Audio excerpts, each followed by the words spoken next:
Here's a guy who barely graduated high school. The only real education I got was in the plumbing industry. How am I going to do this on my own? My brother that lived in California, he's actually one of my big mentors as well. And I called him and I'm like, what do I do? And he said, go to work on yourself.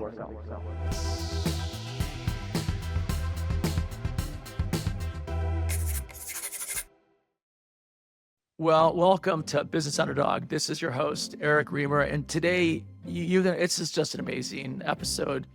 Able to talk to somebody who is a true inspiration, not only a business underdog, I kind of tell him he's a business underdog times two, because he not only built a business, but he successfully sold his plumbing business and then is now giving back from a coaching, mentoring, speaking standpoint, helping the next generation of, business owners, could be plumbing, HVAC, but really across the board, just be more successful. His story is amazing.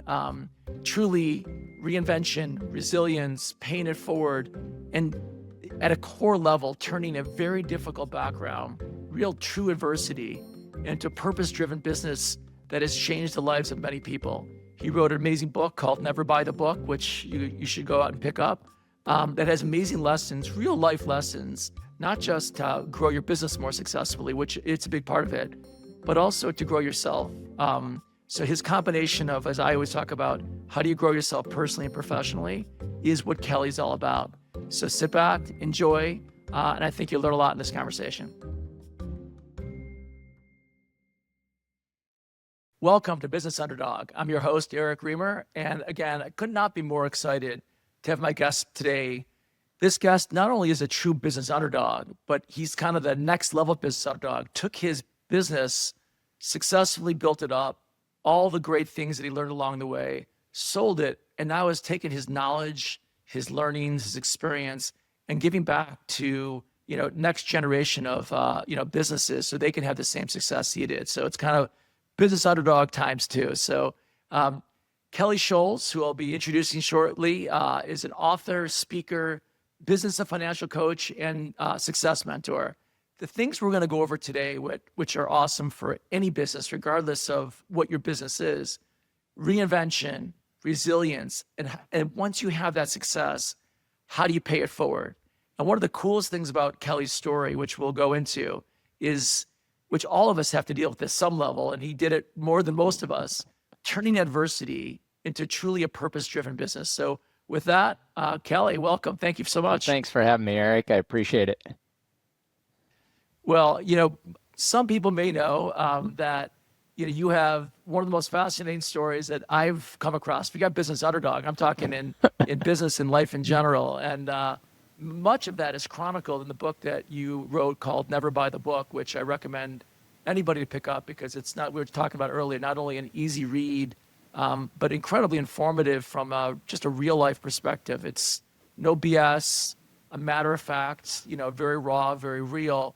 So I don't want to spend the next half hour summarizing the book, but I would love to kick it off and really begin the path from your hardship to your business ownership, really understanding what inspired you to begin your entrepreneurial journey, based upon some of the things that you had to overcome, prior to even getting into business. Well, believe it or not, I really didn't know I wanted to be an entrepreneur. I grew up on a dairy farm, 60 miles north of Seattle, in a little farming and logging community. And I didn't know what I wanted to do. I was dating a girl, and her dad owned a plumbing company and asked if I wanted to come to work for him. So at 16 years old, I'm like, sure. I didn't like working on the dairy farm. So went to work for him and worked all through high school, was not a very good student.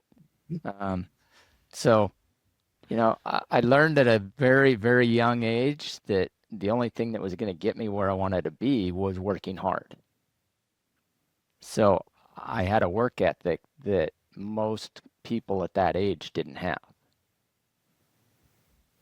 When you think about the work ethic, which is kind of part of your early experience that shaped kind of your business philosophy, what else would you say in kind of your earlier life, trials and Hmm. tribulations helped to kind of, shape your business philosophy as you started to grow into your business? Well, one thing, I'm the youngest of three boys, and if you read my book, uh, you'll find out that I went through a lot of different things. I was not your mild-mannered child.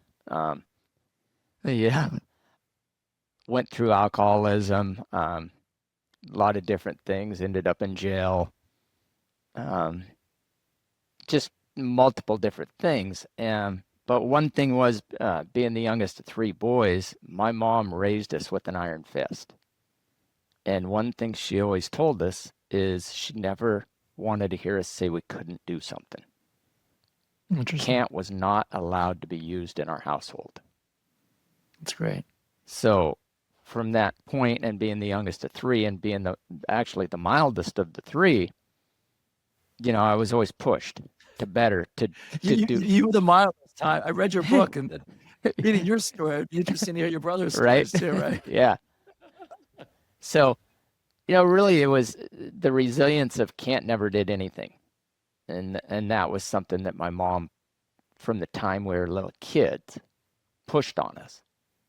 And I ended up doing that with my two girls too, is I don't ever want to hear can't. Yeah. There's always a will, there's a way, figure it out. And So, that's great. That's great advice. And that probably, kind of transitions into kind of the setbacks that you had to overcome once you started this business with that mindset of can't's not an option. What were some of those really difficult challenges that you faced both professionally and personally as you were mhm, building up your first business, which was a really yeah. successful plumbing business? Well, personally, the first one was, realizing and coming to the fact of at 24 years old, I was an alcoholic. At 24 years old, so when I was in the plumbing business in high school, got out of high school and went directly into the plumbing. A few years later, I ended up moving to Southern California, born and raised, in a little bedroom community in Washington State. And my brother, who's in the car business and still is to this day, was living down in Southern California, and he asked me to move down there. Well, the company I was working for wasn't doing very well, and one of the guys who ended up becoming my mentor left the company and went and started another one. So, 21 years old, it's like, hey, why not move to Southern California? Sunshine, Right. women. So moved down there, was living down there. Well, Steve, who left the other company, he started calling me about a month after I got down there and was trying to get me to move back up here. And I was like, I'm not moving back up there. Heck, I'm in Southern California, sunshine. So took about 3 years of him calling me every month. And then finally, I decided I wasn't going anywhere and moved back up to Washington. When I moved back up here, I was completely broke. I owed $500 on a car that was worth about 300. I had $300 cash in my pocket and the clothes in my car, and that was it. And I moved back and ended up getting a DUI, which was my second one when I moved back. And I realized at that point that I wasn't going to be successful. I wasn't going to be, who I wanted to be. From the time I was a little kid, and I don't know why, but from the time I was a little kid, I always wanted to be a millionaire. Didn't know what it looked like, didn't know why. But I knew that's where I wanted to go. So when I got that second DUI, I had to do a lot of soul searching. I had to really sit back and look at myself and say, hey, what are you doing with your life? So really that was the big, I want to call it aha moment in my life. Yep. And I had to look in the mirror, take responsibility, and fix myself. So It's really amazing. at 24, And that changed the trajectory of your oh life. yeah, Do you think that also changed the way you became a leader as well and the way you led other people? it did, because at that point I wasn't a leader. Um, Right. you know, I had a lot of conversations with Steve my mentor who brought me back and ended up, buying him out and stuff. And we had a lot of conversations. But and that's where mentors really come into effect, is he believed in me before I believed in myself. Yeah. And he did because of my work ethic. Yeah. It's funny. You stole the words out of my mouth. That was my next thing. What did it feel like to be believed in when it seems like at that moment of time, you didn't believe in yourself? And that we'll talk a little bit more about that as we get into kind of the mentorship stuff. But, I assume as he was kind of continually calling you, telling you to come, telling you the opportunity, there must have been a part of you thinking, what is this guy doing? Right. Why does he, Yep. keep wanting me essentially? But to your point, you said in your book several times, until you believe in yourself, it doesn't matter, right? You have to make those decisions. Everyone else, mom, dad, Steve, everyone else can tell you you're great, but until you believe that you're worthy of the success and the happiness that you decide you want to have in life, it doesn't really matter. So that's really awesome. And I assume partly because of, your life changes, your decision to not only, move on from alcohol, but also to make yourself a better just human being on a daily basis, as well as kind of the mentorship and the gifts that Steve provided. Do you think that helped cultivate the culture that you try to create as you took over the company based on, generosity and support within your company? 100%. 100%. When I ended up buying Steve out, it was right after September 11th. So, Wow. The country's in a recession. Nobody really knows what's going to happen. I buy him out. Here's a guy who barely graduated high school. The only real education I got was in the plumbing industry. And I'm buying him out, and I'm like, I don't, how am I going to do this on my own? Well, my brother that lived in California, he's actually one of my big mentors as well. And I called him and I'm like, what do I do? And he said, go to work on yourself. Interesting. So I'm like, okay, well, how do I do that? Exactly. That's a good question. So he directed me to Brian Tracy. And I bought Brian Tracy's Universal Laws of Success and Achievement. It was a cassette series, if people remember what cassettes are. And I bought that, and I listened to that in my truck every day for 2 years. Every day I would be driving in my truck, I'd have that on. And as a matter of fact, by that point, I was married. My kids were young. So I have 2 daughters. They're now 30 and 28. But at the time, they were like, 5, 6 years old. Every time they'd get in the truck, I'd have it playing. Well, I love it. Anybody that's listened to Brian Tracy knows that Brian Tracy has one of the best messages there is, but he's very monotone when he speaks. My daughters would get in the truck and they're, Dad, we don't want to listen to that. Well, I'd make them listen to it for a minute or two, and then I'd, turn music on or whatever. But that fast forward, 20 some years later, and both my daughters are entrepreneurs. Both of them are very successful. I love it. So little by little, you seed it into that, into their consciousness, the power of, success, growth, personal growth, professional growth, all of that. That's amazing. It's funny. I did similar things. I think there's an age where the kids overrule that. Like I had some of my own kind of, during my own growth, and I had similar type of situation.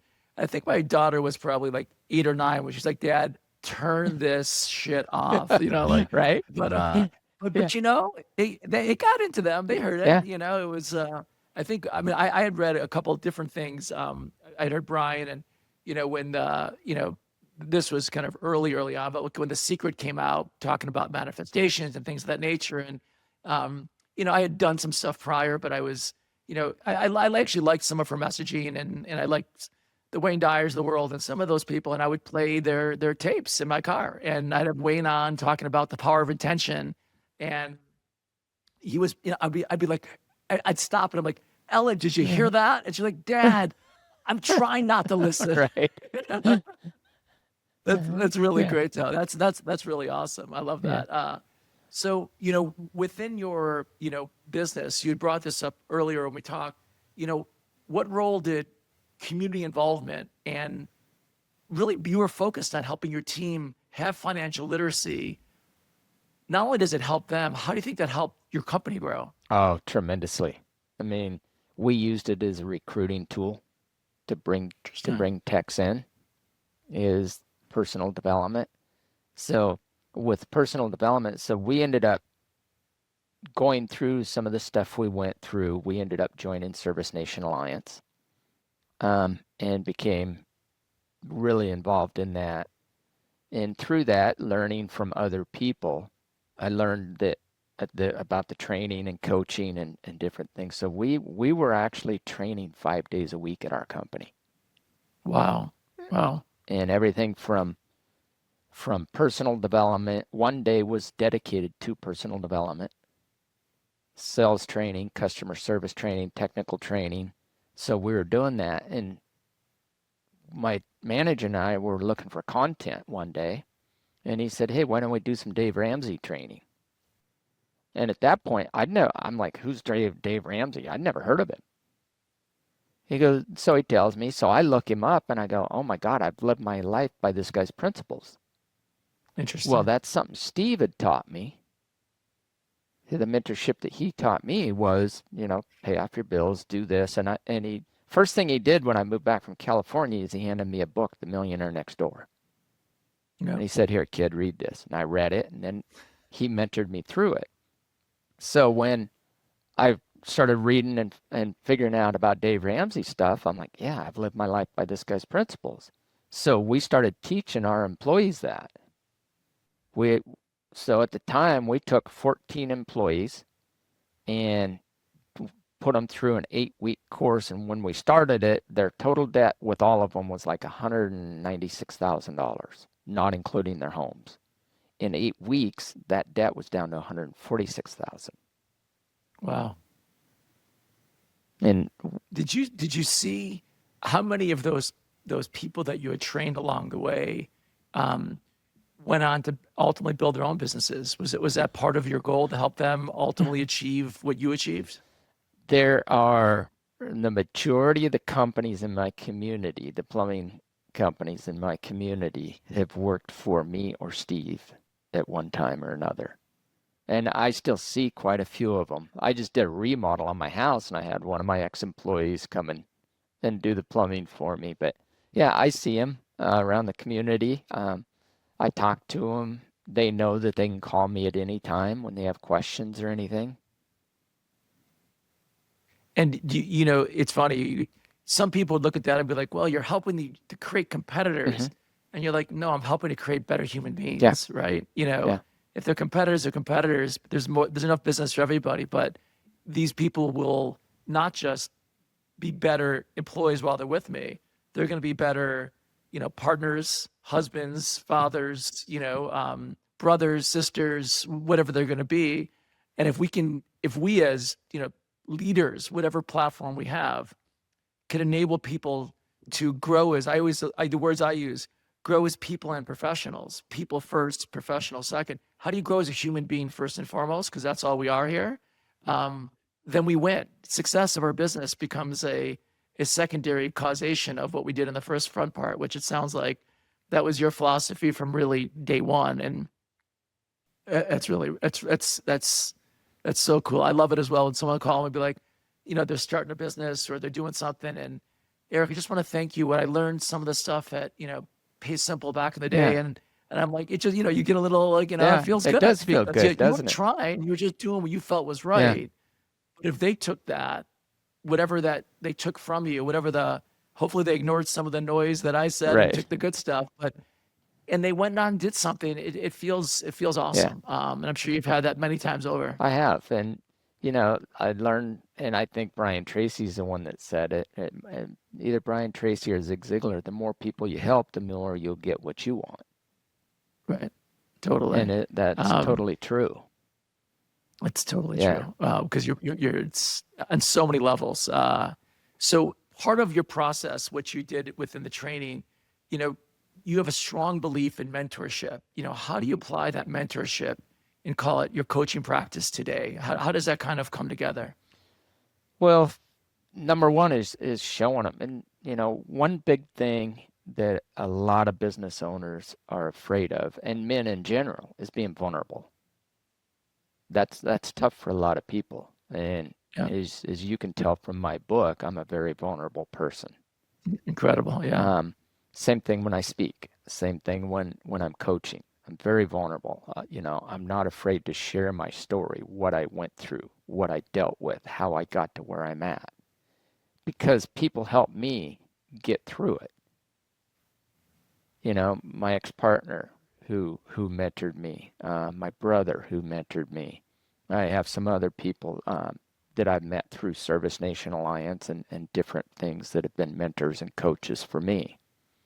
Counseling, I did a lot of counseling through different parts of my life.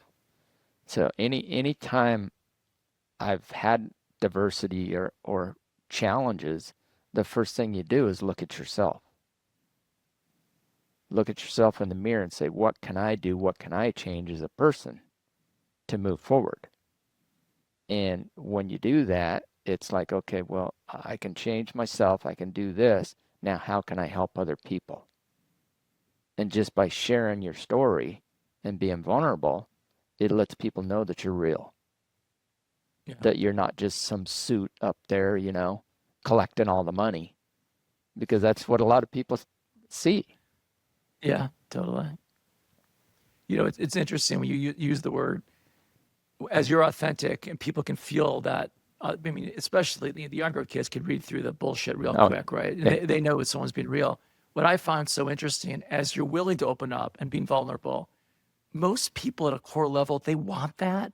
They just don't have the permission to be real. And as you show up real and you show up raw and you show up with all your warts and all your nonsense that we all deal with in life, it lets the guard down for those people that you interact with, whoever they are. That could be employees, partners, investors, bankers, all walks of life are like, oh boy, this guy Kelly, I could be real with him.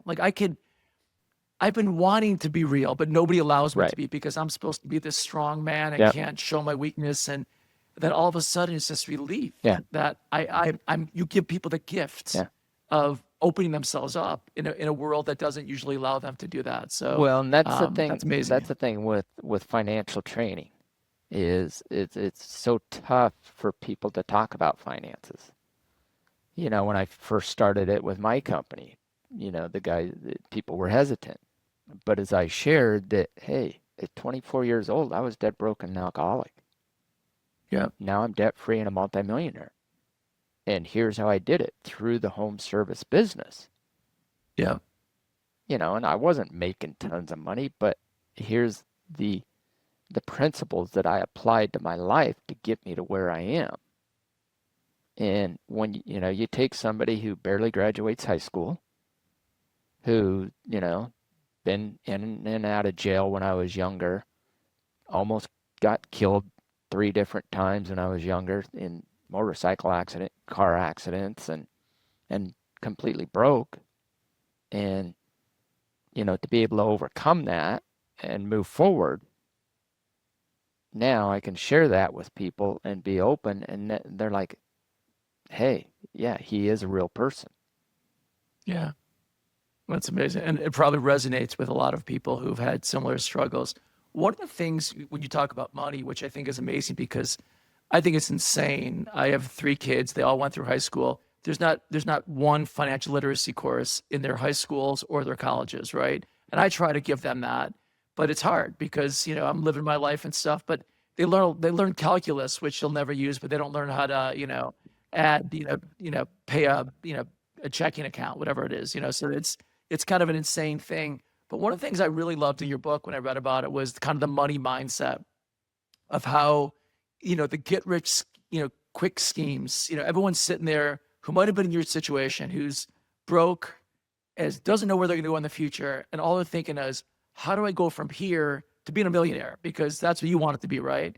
And, it's funny. I don't know exactly your age, but I'm in my early 50s, and at this stage of life, a lot of my, friends I went to high school with, the ones that kind of had the mindset of, little by Yep. little, and they just kept building themselves as human beings, building their professions little by little. They're mostly in decent positions in Yeah. life. They're, at varying degrees and varying levels, Yep. but they did it. The friends I have that were always swinging for that Swinging for get the rich fence. Yeah. scheme, you know, they're still Yeah. swinging. And honestly, in your mid 50s, it gets harder to hit that Yeah. ball, right? So it's, years went by where they could have been incrementally building themselves up. Nothing goes up into the right forever. It just doesn't work like that, right? You may have a little bit of bump, but if you don't have the foundation underneath what you're trying to create, it will crumble at some point. And I love the way you kind of go about talking about that money mindset. If people ever read the book, without going through the whole chapter or section, well, what would be one of the things that you'd kind of, call out that is really important to somebody who's trying to build themselves up from you know, they may even have a business, they want to build it up, but what kind of money mindset should they have when they start that business? Well, a couple different things is you got to remember the way you do one thing is the way you do everything. I love that. Okay. So if you want to have a successful business, you should be successful at home first. And that's when I'm doing my coaching. That's one thing that I discovered very, very quickly is if somebody's financials, if they don't have accurate, correct financials by the 10th of the month, guess what? What do you think their home financial situation is going to be like? It's going to be in shambles. So get your home finances in order. And, little hinges swing big doors. It's the same thing with money. Little things add up to a lot.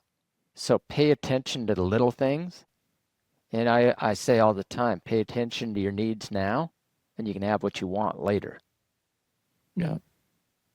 That's a great way to think through. I love that little hinges swing big doors. That's a really cool little metaphor there.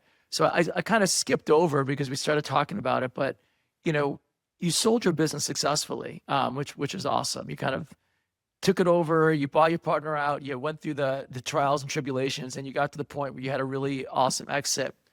What inspired you to shift from that business ownership, building that business, into both coaching and speaking, what you're doing now?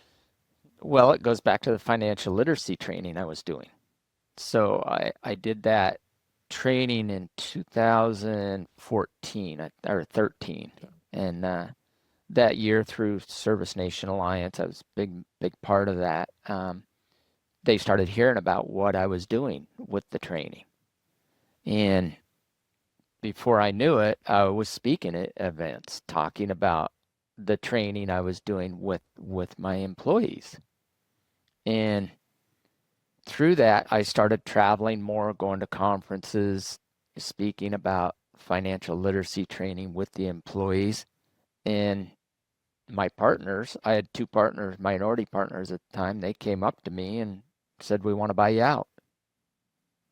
And I was like, okay. So we put a deal together and I started going out and I met a really good friend. He was a mentor, coach, and has become a very, very close friend of mine, Kenny Chapman, through Service Nation Alliance.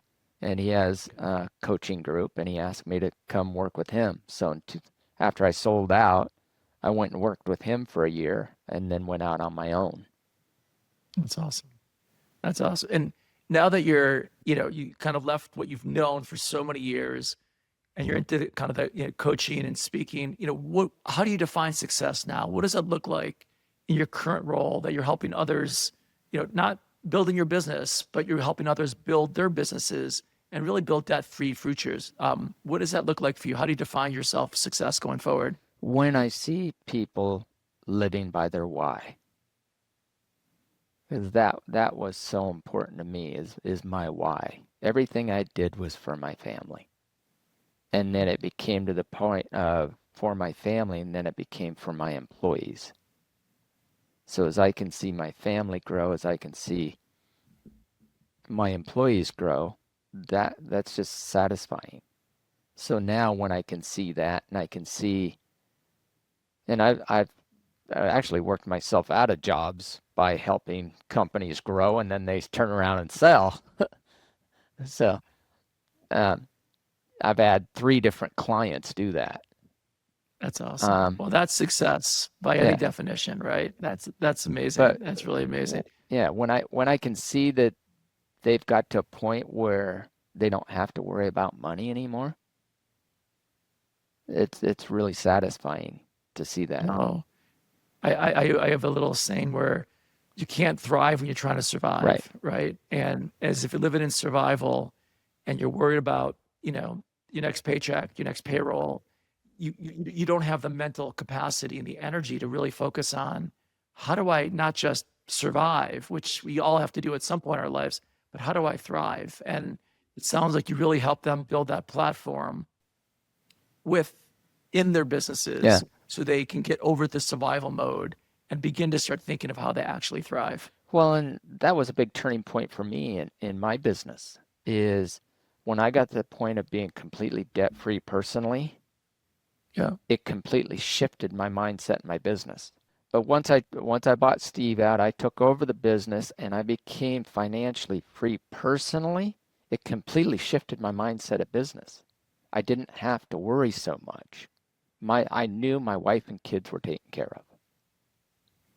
So, And you can make from that place, you can make good yeah, decisions your decision-making process is so much clearer when you're making it for reasons that are what's right for the business, not how am I going to survive next week, next month, next year. That's amazing. I usually at this stage kind of go into, which I do want to ask you because you have so many, top lessons, which I'll ask you in a second. But if people haven't read the book, never buy the book, at the end of it, he's got this 10 renegade laws of success. And so he kind of lists them all out. And rather than give everybody those, because they should get the book and read it. But what were the top lessons, would you say, from your journey that others should carry with them? number 1, work hard. Nothing ever makes up for hard work. I mean, like I said, I barely graduated high school. I'm not the smartest guy in the room, and I would say that all the time. But I had a work ethic that I could outwork anybody. But it wasn't, and it's working smarter sometimes. Just, looking to other people. Look for a mentor. Look for somebody that's been there and done that. You're not going to do it on your own. In my industry, in the plumbing HVAC world, it's a copycat business. Don't be afraid to use other people's ideas. The people and the ideas that I met through the different groups and best practices I was involved in helped me get to where I was at. Yeah. That's such good advice. People always, I'm an entrepreneur like you are, and I've started 5 different businesses, and people are like, well, I have this really great idea. I'm like, you don't really need a great idea. Just do something better than someone's doing it, right? Learn from them. And if you could execute at a really high level on something that has already been done, it's a heck of a lot easier than trying to recreate the wheel that doesn't exist already. So it sounds like that's part of your training lessons as well. When you say one of your renegades laws of success is be adaptable to change. What does that mean for you and your business, and how do you kind of bring that on to the clients you work with? I mean, things are going to come up. You got to be willing to change and adapt to what comes up.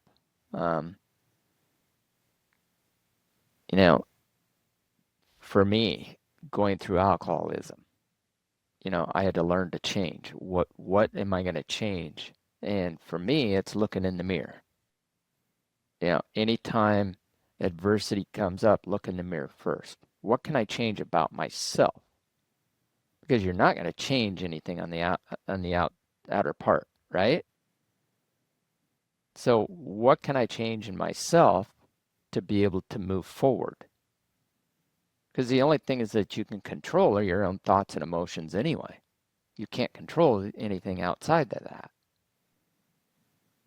So if I can change myself, become a better person, and learn to control my thoughts and emotions, it's going to help everything outside to move forward and be better.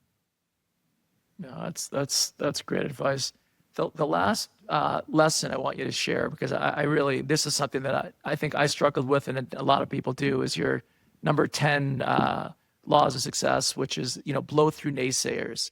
When we have mothers, fathers, brothers, sisters, people around you telling you, you're not going to do that. That's crazy. You can't, you never went to high school. You can't run a business, or whatever that would be. What advice do you have to people to, it's hard to overcome people in your life who many don't want you to succeed. You had people who wanted to succeed. You didn't talk about the people who try to hold you back, and those people who wanted to keep you down where they are, which all of us have those people in our journeys as we're growing. So, how would you tell people to kind of overcome that, blow through naysayers law of success? Again, know what your why is. Why are you doing it? Why are you getting up every morning going to work? Why are you, why'd you start the business? For me, it was my family. I came from a broken family when I was a child, went through a lot of stuff. My mom was married 3 times. My dad was married 3 times. I'm the only one in my family that's never been divorced.